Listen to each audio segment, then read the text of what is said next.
Today I want to work on mounting the adapter plate onto the engine, fabricating the downpipe, and just little things here and there that I didn't really plan on doing before pulling the motor.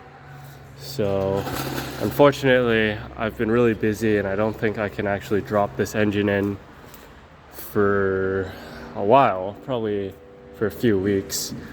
So I'm just cranking out everything I can do to speed up the process. So right now I just replaced the ram on the engine hoist because the old one was dropping slowly. So I think I'm just gonna get the engine off the stand so I can install the adapter plate.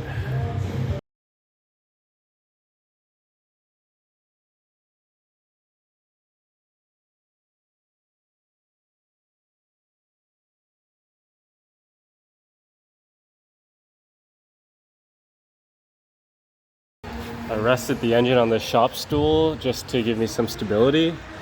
The weight of the engine is actually still on the hoist. So anyways, I really cleaned these threads so the Loctite will have a solid surface to grab. I also sanded down all the rust here. It used to be like all this nasty stuff, but sanded that down so the adapter has a good grounding surface for the starter, and it has a really nice flat surface for the adapter to sit on. This plate will be using these two dowels for centering, so they drop on there just like that. And the fitment is just great. Look at this. All the holes line up.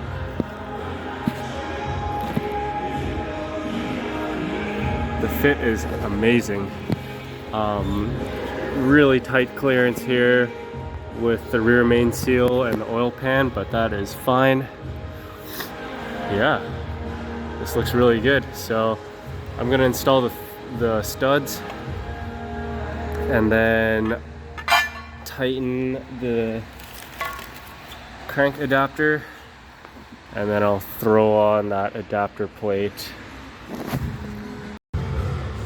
So it looks like the stud has the same threads on both sides, but it actually doesn't. There's a side with a fine thread and then a coarse thread. So the fine thread will go into the crank side. So with the Loctite, I also brake clean each stud just to make sure all the oil is off of it from shipping or from the manufacturer. So put the red Loctite in after you clean these threads and the stud, and then just thread it in till it bottoms out. And then I'm gonna double nut these and tighten them down further. This one still has to go a little further in. I might have used a little too much Loctite actually, but we'll be good. Loctite only cures when there's no oxygen, so once these studs are in there, we'll let it cure for a day before we get back to this to finish up the rest of the install.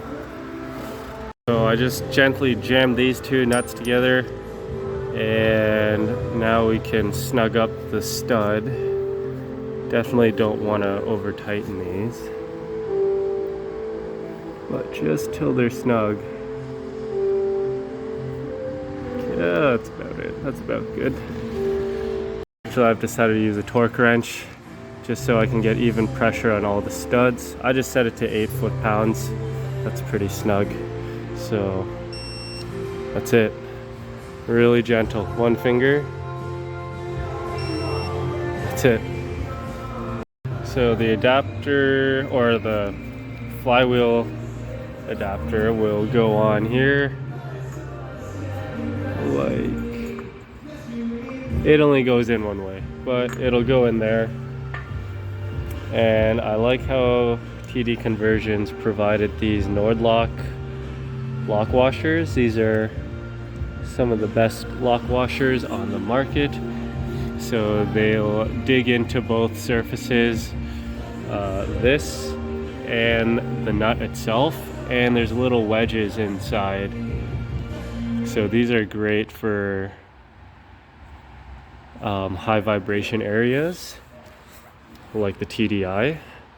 And with something this critical, spinning that fast, I just don't want these to back out and have the flywheel come, you know, flying out through the transmission or something ridiculous like that. It's a big safety concern, and that's something I'm really worried about. So it's nice to see they're including high quality hardware with this kit. These studs, I mean, these nuts were pretty tedious to get in, but nevertheless they're all started. But they give you just enough room to use your pinky, 2 pinkies, to get in there to start the nut. But luckily the adapter pivots a little, so once you get the bottom ones threaded, you can work on the top and slowly work your way in. But now I'm just going to use a wrench to tighten these, because it's a little bit of an interference fit with the crank. It doesn't just slide right on there. So I'm just going to do a star pattern, tightening these nuts, and then once the adapter piece is seated onto the crank, I'll grab the torque wrench and I'll set these to 49 foot-pounds.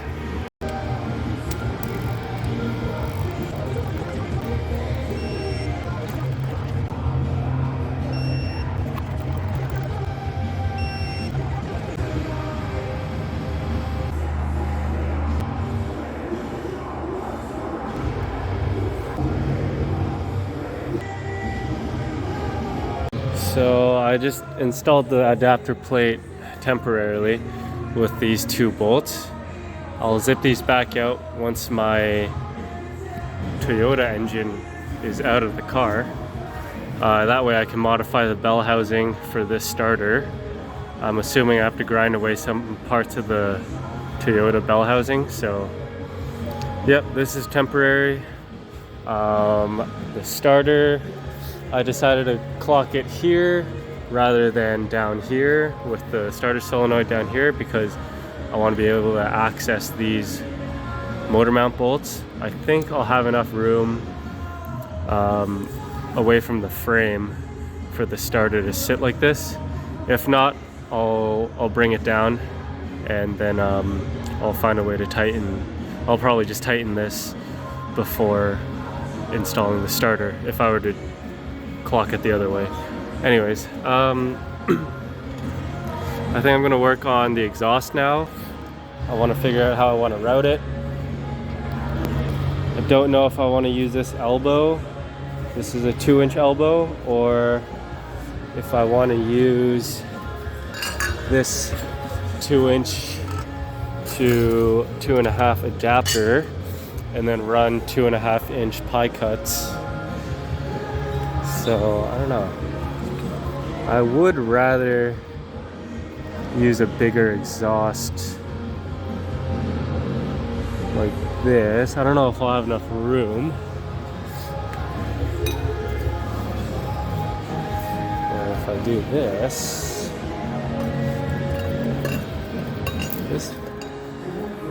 this almost works. I have to pop the hood and see how the transmission is shaped, because it might interfere. But I don't know. I don't know. Yep. We'll see what I come up with. So I finished the little downpipe section for the swap. Once I get it in the car, I'll figure out where the rest of the pipe will go.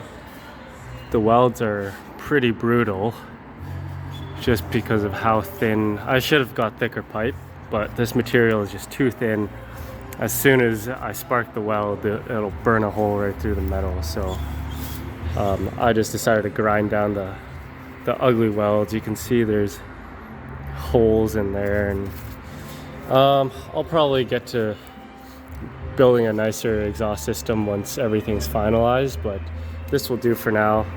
I put the O2 sensor bung in, and yeah, that's it.